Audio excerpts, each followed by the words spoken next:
Guys, well, on Hulu, I watched American Graffiti. I believe this is the second movie made by George Lucas. I've been waiting to see THX 1138 without the digital shit added to it. Can't seem to find that around.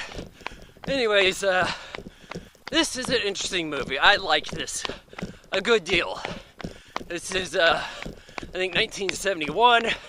We've got RichardDreyfuss, Ron Howard, a guy named Milner, this guy Toad.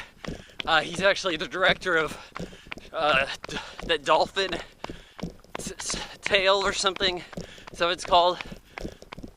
And then we have this challenger on the streets. This guy cruising, early 60s suburb, looking for somebody to race, Indiana Jones. So, in the movie, we're kind of meeting up with these friends on basically the last night they're all together. We got RichardDreyfuss, who I feel is George Lucas's character. Like, he put himself in this movie in this sense. And this guy, well, he's a little bashful. He doesn't necessarily have all these women all over him, but he seems to be a man about town.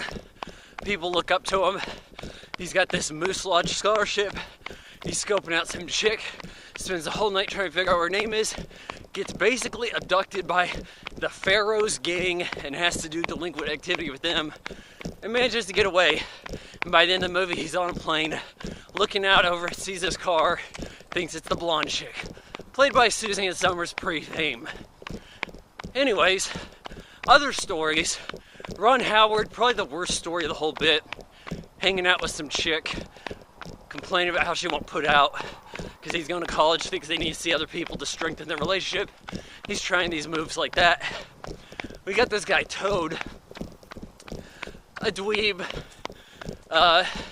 This guy is just your prototypical 50s, 60s looking geeky dude, and he gets to use Ron Howard's car for the night.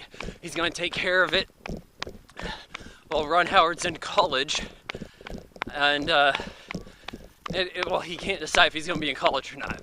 But anyways, this guy, he's in lust with this car, ends up meeting a girl, might have got it on with her, but he has a pretty eventful night. There's a lot of funny little moments, and they all seem to involve him.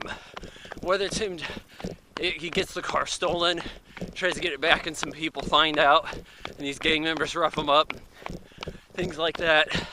He goes to the liquor store, tries to get some whiskey, and it's so funny how he orders it, because he's like, I'll have 3 Musketeer, a comb, some whiskey, and one of those. And the guy's like, you got it. You know what's in my car. Forgot my car, something like that. I really enjoyed his bits. This other guy, Milner, really nothing came of this actor, but he seems to be in the cool guy hero role.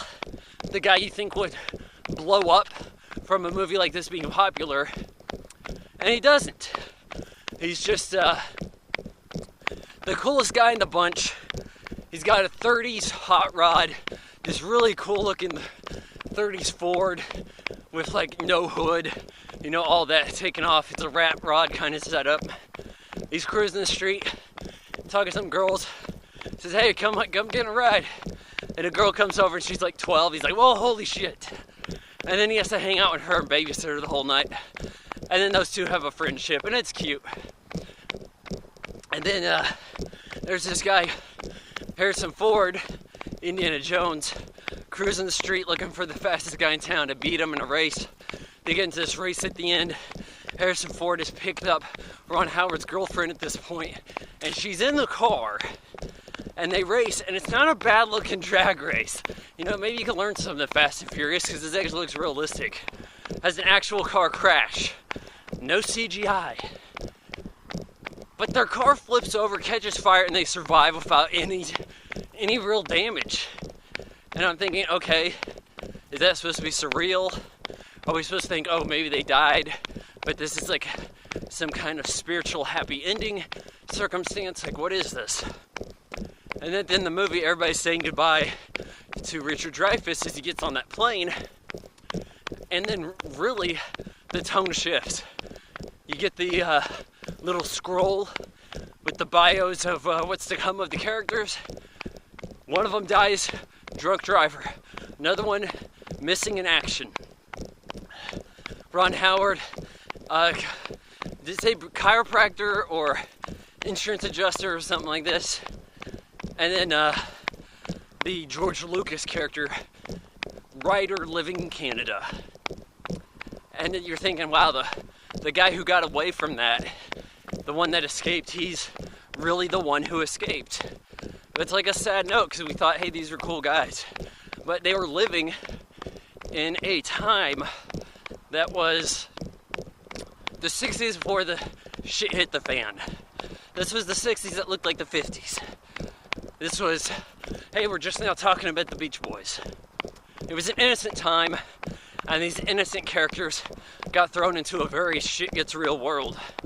This is one of the better fun night movies I've seen. Slice of life, a city in the day, various plots coming together, group of friends hanging out in one night type movies I've seen.